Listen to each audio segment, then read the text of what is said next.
Hello and welcome to a demonstration on how to upgrade an Evolve bamboo skateboard with an 18650 battery.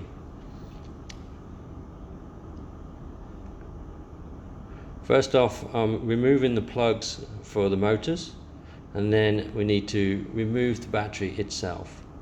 The battery is held in place with double-sided sticky tape. This means that it can be very hard to actually get the battery out of the actual enclosure itself.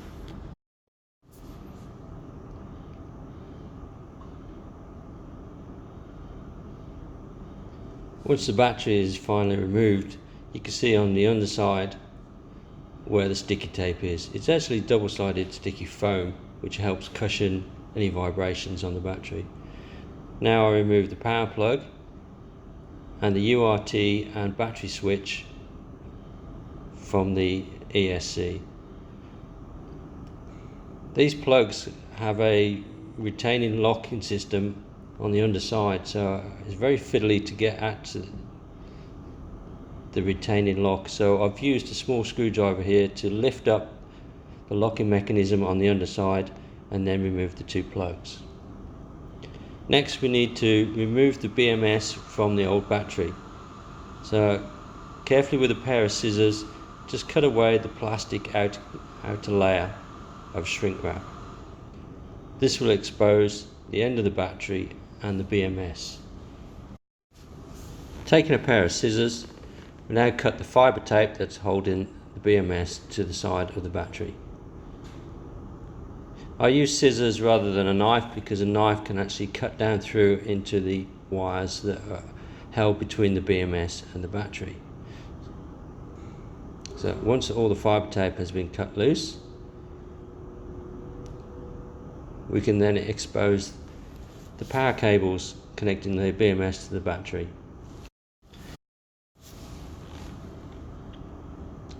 Next, I'm going to remove the thermocouple which is attached to the side of the battery.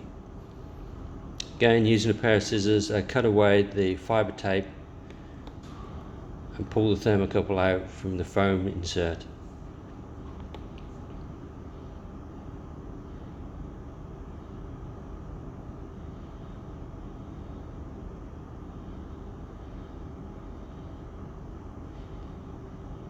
Here I'm simply removing some more of the fibre tape to expose the cables so I can cut them. So the first cable I'm going to cut is the black lead going to the power plug. Here I've left about 150 mil of lead. Second is the battery power lead. Finally I cut the red charge lead. Now we can remove the 11-pin plug. This is held in place with, again, a locking mechanism and also some silicone, but it should come out quite easily.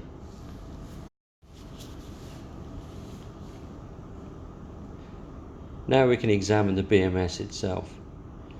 So, with the position of the BMS with the new battery, we need to extract the battery lead from one side of the BMS because it feeds through the center.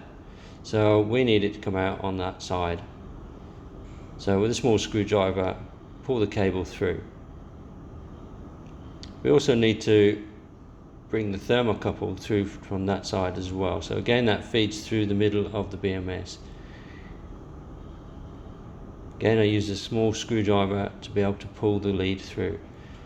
The BMS is now ready for us to mount in its new position on the ESC. So using the barley paper supplied,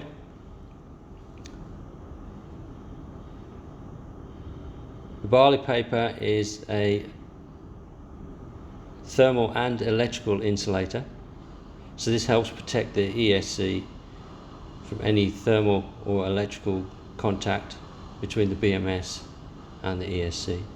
We're using double-sided sticky tape. This will help hold the BMS in position before everything is clamped back down under the enclosure.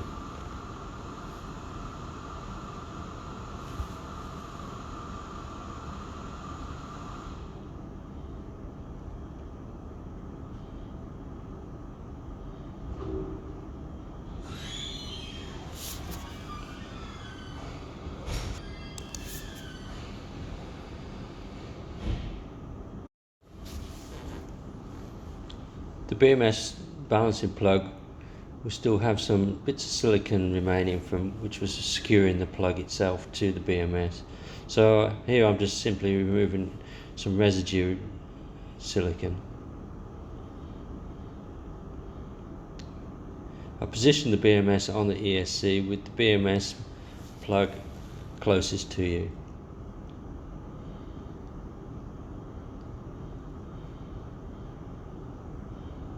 I then replace the BMS leads, the battery switch and the comms lead back into the ESC. Next I'm going to prepare the enclosure ready for the battery to be placed in. Right. Here in that centre part you can see a small plastic ridge. This needs to be removed as it will impede the battery when it's fitted. So just using a pair of side cutters, I remove the plastic ridge.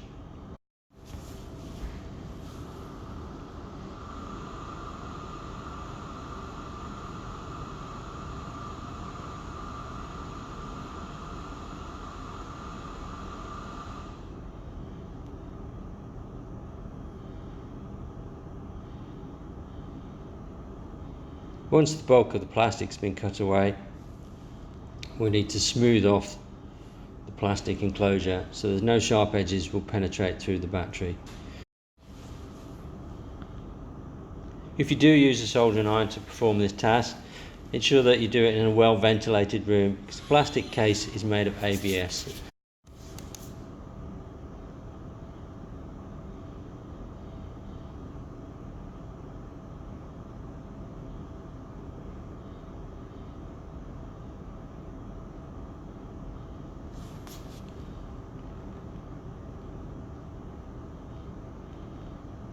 Next we need to trim the screw posts of the enclosure.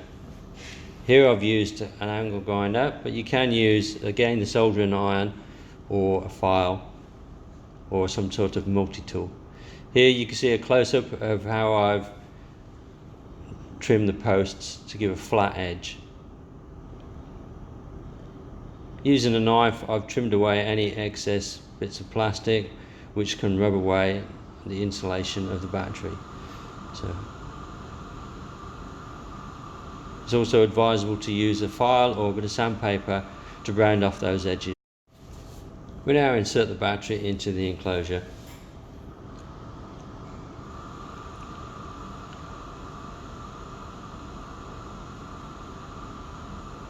Here I'm just removing a small cable clip.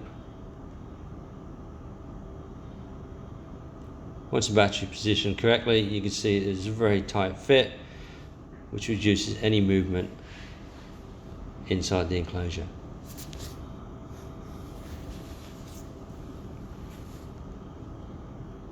First lead I'm going to connect is the battery negative lead using the Wago connectors.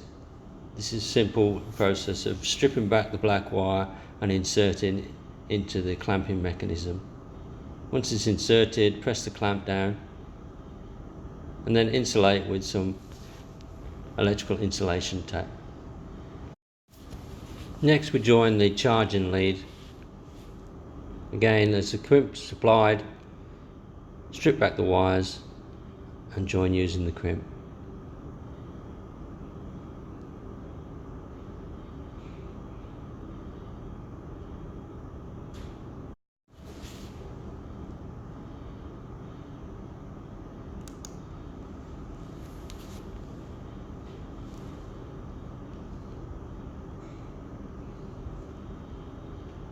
The final lead will be the power plug lead to the P- of the BMS.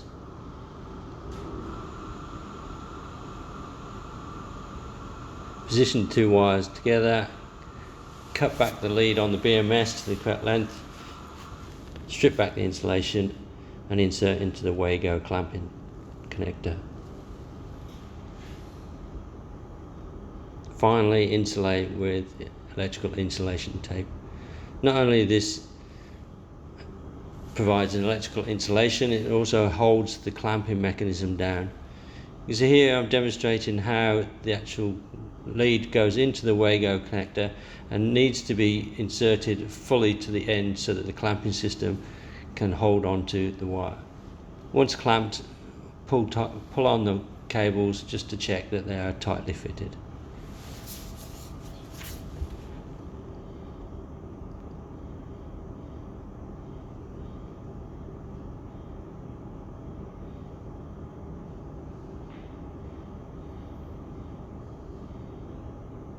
Now we're going to insert the BMS balance leads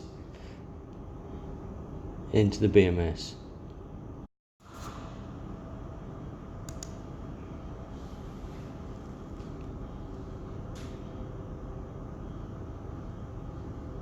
The plug itself is designed so it can only go in one way. Insert the plug. Next, I'm connecting up the motors, and finally the power lead. Once all the connections have been made, we can turn on and test the battery.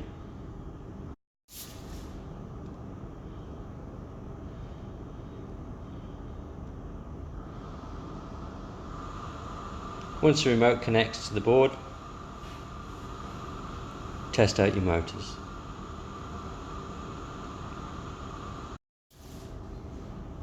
That completes the electrical installation of the upgrade battery.